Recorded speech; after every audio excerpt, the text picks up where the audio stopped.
Part 19 की शुरुआत वहीं से होती है जहाँ पिछला एपिसोड खत्म हुआ था। गुआन दोही के घर पे रहने के लिए आ जाता है, जहाँ उनकी थोड़ी ऑकवर्ड सी फर्स्ट नाइट की बात दोही आज किलर का पता लगाने की बात करती है, जिसके लिए गुआन तो पहले मना कर रहा था। पर फिर जब दोही बताती है कि उसे नोसु के बेटे म्योंग पर डाउट है कि वही इन सब के पीछे है, तब गुआन उसके बारे में इन्वेस्टिगेट करने के लिए मान जाता है। वहीं इधर म्योंग तो अपने जूडो क्लब में होता है, जहाँ पर वो एक बंदे के साथ फाइट कर रहा था, जिस दौरान वो तो उस बंदे को नीचे गिराकर उसके गले को चोक करके रखता है। वो बंदा अपनी हार मानकर टैप करने लगता है, लेकिन म्योंग तो उसे छोड़ ही नहीं रहा था। जो देख उसके दोस्त लोग उसे छोड़ने को कहते हैं, पर गुआन तो उनकी बात भी नहीं सुन रहा था, इसीलिए वो सभी उनको छुड़ाने के लिए चले आते हैं, जहाँ म्योंग तो उस बंदे को बेहोश करके ही छोड़ता है और एक एविल स्माइल देते हुए वहाँ से चला जाता है। इधर दोही तो रेडी होकर बाहर आती है, जहाँ उसने तो अपने सर पर एक कपड़ा बांध लिया था, चश्मा पहन लिया था, ताकि वो लोग जब म्योंग का पीछा करे तो वो उसे नोटिस न करे। जिस पर गुआन उसे कहता है कि अगर तुम इस तरह से चलोगी तो तुम हर किसी के नजर में आसानी से आ जाओगी। तो दोही उस कपड़े को निकाल देती है। देन गुआन उसके हाथ को होल्ड करता है और वो लोग टेलीपोर्ट होकर आ जाते हैं म्योंग के जूडो क्लब के बाथरूम में। दोही कहती क्या तुम्हें और कोई जगह नहीं मिली? गुआन बताता है कि मेरी टेलीपोर्टेशन की पावर मुझे मेरे टारगेट के करीब ले आती है, इसलिए थोड़ा वेट करो, वो आता ही होगा। तभी उन्हें किसी के आने की आवाज सुनाई देती है, जो कि म्योंग होता है। तो दोही गुआन को हटाकर बाथरूम का दरवाजा लगा देती है। म्योंग का ध्यान दरवाजे की ओर गया ही था, तभी वहाँ पर उसका एक जूडो क्लब का फ्रेंड आ जाता है, जो उसे पूछता है कि आखिर तुझे हुआ क्या था, तूने उस बंदे को मार ही डाला था। जो सुन म्योंग तो उसकी ओर गुस्से में घूरता है और उसे ऐसे देखते ही वो बंदा भाग जाता है। तो म्योंग अपने आप को मिरर में देखते हुए कहता है कि इसमें क्या हो जाता अगर मैं उसे मार देता तो। ये बोलकर वो बाहर चला जाता है। तो गुआन और दोही भी उसे छुप छुप कर फॉलो करते हुए बाहर आते हैं, जहाँ म्योंग कार में बैठकर चला जाता है। तो दोही गुआन को जल्दी से अपना हाथ पकड़ने के लिए कहती है और टेलीपोर्ट होने के लिए कहती है। गुआन कहता है कि अगर हम अभी टेलीपोर्ट हुए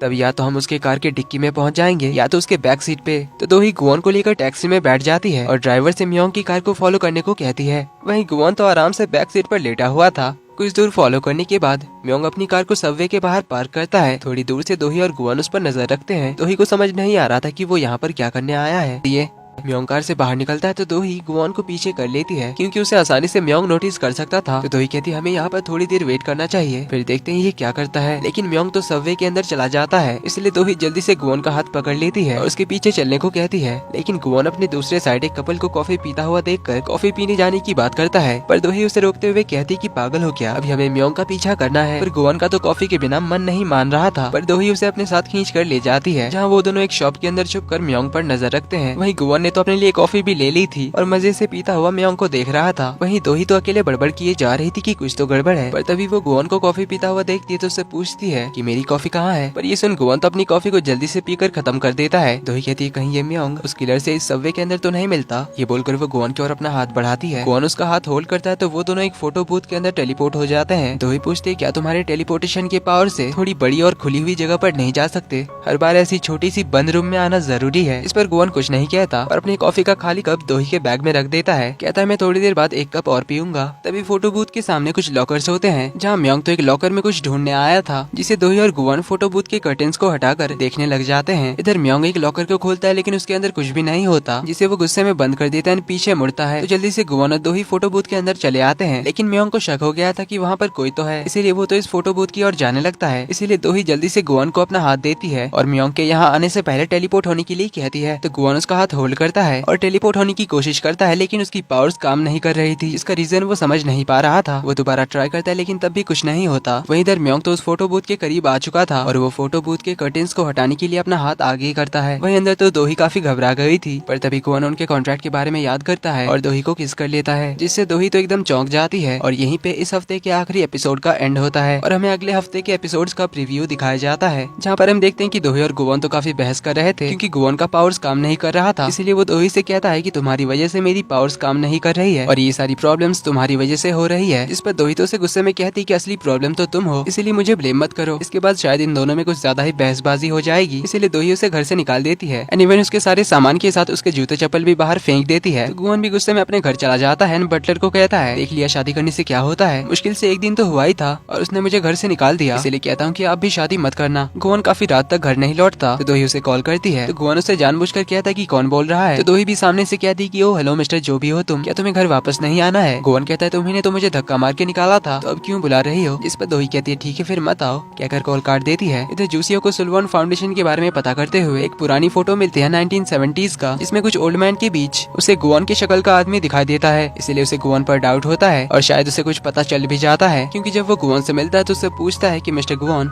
क्या तुम एक इंसान नहीं हो? जिस पर गुआन उसे शॉकिंगली देखता है। अब इसे क्या पता चला था वो तो हमें अगले एपिसोड में ही पता चलेगा। पर इधर दो ही नोसुक से मिलने जाती है, जहाँ उसे कहती है कि मुझे सच पता लगाने से कोई नहीं रोक सकता। इस पर नोसुक उसे कहता है कि जरा संभल कर रहना, क्योंकि बुरा वक्त कभी भी किसी पर भी आ सकता है। दो ही जाने लगती है तो नोसुक उसकी ओर गन तान देता है। तभी वहाँ पर गुआन भी आ जाता है और हमें एक गन शॉट की आवाज सुनाई देती है, जो देख गुआन तो शॉक्ड हो जाता है। यहीं पर अगले एपिसोड का प्रीव्यू खत्म होता है। तो अब आगे कहानी और ज्यादा इंटरेस्टिंग होने वाली है, क्योंकि अभी तो गुआन के इंसानी जिंदगी के मेमोरीज भी आ रहे हैं, जहाँ पर वो किसी लड़की को तलवारबाजी करते हुए देखता है। अब वो कौन होती है ये देखना इंटरेस्टिंग होगा, और गुआन डीमन कैसे बना ये भी हमें आने वाले एपिसोड्स में पता चल जाएगा। एंड लास्टली गुआन के पावर्स क्यों काम नहीं कर रहे हैं, इसके पीछे का कारण भी हमें अगले एपिसोड में पता चल ही जाएगा। और अगले एपिसोड के लिए हमें सैटरडे तक का वेट करना होगा। बट डोंट वरी, इस बीच में एक काफी इंटरेस्टिंग नया ड्रामा एक्सप्लेन जरूर करूंगा। तो मिलते हैं अगले वीडियो में, तब तक के लिए take care and bye bye. Video पसंद आए तो वीडियो को लाइक कर देना, चैनल पर पहली बार आए तो do subscribe and hit the bell icon. मिलते हैं अगले वीडियो में, तब तक के लिए take care and bye bye.